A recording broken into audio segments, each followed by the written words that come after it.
Cuphead has some very hard bosses on Expert, however, some are much harder than others. These rankings change quite a bit going from normal to Expert, however most people will end up only playing Expert in the endgame, as such, let's target that. Today we'll be counting it down, 40 to 1 in terms of difficulty. You think you can guess my top 5? Let us know in the comments how close you were. Let's get to it, Cuphead fans. Starting us off at number 40 is Chips Bedigan. Easily the easiest boss in the entire game. Use Smoke Bomb or the invulnerability roll with Miss Chalice and it's easy. In at 39 we have Perioletta. All you have to do is use Smoke Bomb or use the invulnerability roll to roll under her feet and also through the marbles. Makes this fight super easy. In at 38 we have Pip and Dot. This is a very straightforward fight. Focus on the ground, avoid the spikes on your left hand side, and try to parry the jewels as they come out when they are pink. Super easy fight. In at 37 we have Mr. Chimes, obviously ripped off the monkey of Toy Story 3. This boss is super easy, it has a memorization match game, but other than that it's just about avoiding the music notes and avoiding the monkey, and it's super easy. In at 36 we have Mangosteen. All he does is shoot a ball, and the chocks go back and forth and you have to avoid them. Using invulnerability roll or smoke bomb also works very effectively with this boss. Noticing the pattern yet? In at 35 is Goopy Legrand. He's super easy, you've encountered a slime just like Dragon Quest. However, he's a very easy boss. It's just about avoiding his bouncing, getting underneath, and in the final phase making sure you shoot the face of the tombstone. In at number 34 we have the pawns. This is pretty self-explanatory. Use the dash or your parry to hit the pink-headed pawns, and that's all you really do. It's not hard at all. In at 33 we have the Root Pack, the first boss you encounter in this game. On Expert it does have some mix-ups, so it's definitely not the easiest boss, but it's certainly not hard.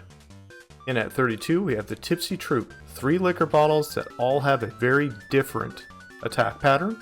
You need to be aware of when they're going to attack and avoid them. In at 31 is Mr. Wheezy. You have the fireballs you have to dodge, and you also have the cigarettes that come up through the middle, as well as his body. You need to make sure you're on the platform that he's not on. This is actually kind of getting harder now. In at number 30 we have the Queen, as part of the King's Leap challenge. She's not as hard as she should be. The main thing is to watch out for the chess pieces to come from the right and the left, and then it's just about timing and avoiding the jewels from the top. Not super hard. In at number 29 we have Captain Briny Beard. There's a lot of variation in this fight. You have to avoid the sharks, the cannonballs, and eventually you have to even avoid the boat that shoots a mega power laser. In at number 28 we have Ribby and Croaks. This is a classic fight that's based off Ryu and Ken from Street Fighter 2. They even turn into a slot machine in order to waste you. In at number 27 we have the Bishop. This is not a super hard fight, but you have to make sure you rush the candles, extinguish them, and then parry into the head. In at number 26 we have Sally's Stage Play. She has a lot of phases and a lot of different attacks, so this one is just really about placing yourself in the right location and being aware of all the attacks that come. The third phase is the hardest phase. In at number 25 we have Cagney Carnation. Cagney Carnation has a lot of different variation in its attack methods, so things are a bit hard now. You have to be very aware of everything that's on screen and avoid it. In at number 24 we have Werner Vermin, who happens to be a tank operator, and this is loosely based off Tom and Jerry. At the end you battle a tank cat, and it's pretty cool. Coming in at number 23 we have Jimmy the Great. This is a genie boss, and it has a lot of phases. And at number 22 we have the Knight, who has really cool stage design and looks like Goofy, so this is a win in my book. And at 21 we have the Rook. This is all about timing and nailing those heads back towards the grindstone. Amazing boss fight. We are now halfway. Did you do the YouTube thingy? Consider booping the like button. If you subscribe, Chef Saltbaker spares some ingredients from a gruesome death. Do your civic duty. In at number 20 we have Hocus Pocus, which can actually be a difficult boss. You have to parry the overhead attacks, you have to parry the attacks below, and avoid the spinning skulls. Coming in at number 19 we have Hildeberg. Things are getting a little bit harder now. We have a lot more attacks to worry about. This is an airship level with UFOs, different astrology signs, and different attacks. This one's all about memorization and learning how to avoid. At number 18 we have Fear Lap. There's a lot to avoid here. You have to avoid the ghosts on the bottom, and you also have to avoid the presents with the horseshoes in it. This is actually a fairly difficult mini-boss. Coming in at number 17 we have Baroness von Bon Bon. She's a fairly difficult fight. She sends out 3 random candy at the start of the fight, you kill those, and then the entire building she's in starts to attack you. Coming in at number 16 we have the Phantom Express. This is all about controlling the train cart that you're on and making sure that you avoid the bricks coming from the top. This has a lot of phases, but overall it's manageable, but you need to be careful in this fight. Coming in at number 15 we have Cala Maria. This is a very difficult fight with a lot going on. You just need to make sure that you stay as far to the left as possible and try to avoid all the things on the screen. Coming in at number 14 we have Beppy the Clown. There's a lot of things you need to worry about in this fight, a lot of projectiles and a lot of enemies that come at you, and the last phase is a Ferris wheel in which he spits out penguins that shoot baseballs. Coming in at 13 we have the secret boss in the DLC. This is the Angel and Demon. You can get to this fight after you use the Cursed Charm relic in order to unlock this boss with the secret code that you get from the climbers. This is an amazing boss fight. Coming in at number 12 we have Sheriff Winchester. This is an amazing airplane battle with some of the best music in the game easily. It's super wacky and easily one of the most colorful fights in the game. I love this fight, one of my top 10 for sure. At number 11 we have Glumstone the Giant. This is a really cool boss fight, and one of the ones I was most excited about in the DLC. It just has so much variation and the animation's incredible. And now we're finally at number 10, the Moonshine Mob. This is one of the best animated fights, but it is no joke on Expert. The Anteater phase especially is very difficult, and who can forget that fake knockout. Coming in at number 9 we have the Howling Aces. This is the boss fight that I was looking forward to the most in the entire game. However, this phase here where it starts to flip completely took me by surprise when I was streaming it live, and remains one of my favorite phases in the entire game. Coming in at number 8 we have the Epic Dragon Grim Matchstick.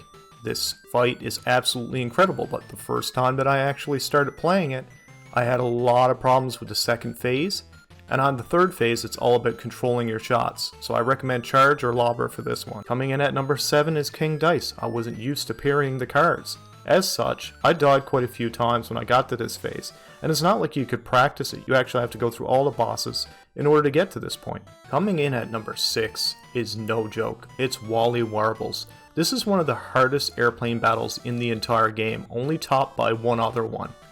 This is an amazing fight with a lot of phases, but if you thought this was hard on normal, it's a whole nother level on Expert.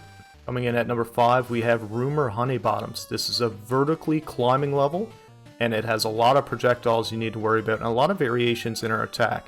At the end of this she turns into a plane with a buzzsaw and hand missiles. This is no joke, and things are starting to get really hard now.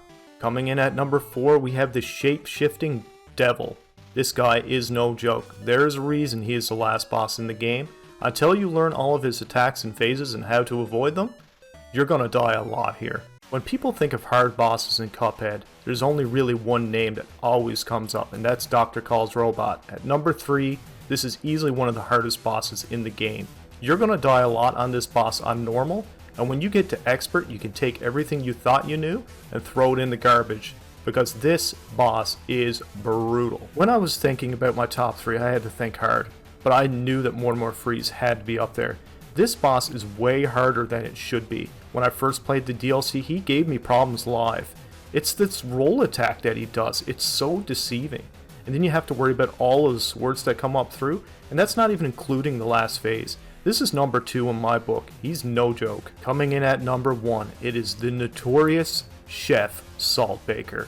If you thought this guy was tough on normal, on Expert, it's complete anarchy. The amount of things you have to dodge on screen, and the amount of colors, it's just nuts. So what I usually do is I recommend to stay mid. If you stay in the middle, the flames will come down. They're more manageable. Use the invincibility roll with Miss Chalice. It does help a lot. Make sure you parry whatever you can. You're going to need those extra hit points. I use special 2. Gives me the extra heart. There is a bug in this though. And actually, if you use it, it doesn't disappear, which gives you a false sense of security. You think you're safe, but you're actually not. The limes, you can actually duck underneath them. Did you agree with these rankings? Have a different boss topping the list? Let us know in the comments below. If you made it this far, consider giving this video a like, comment, and make sure you do not subscribe, you edgelord you.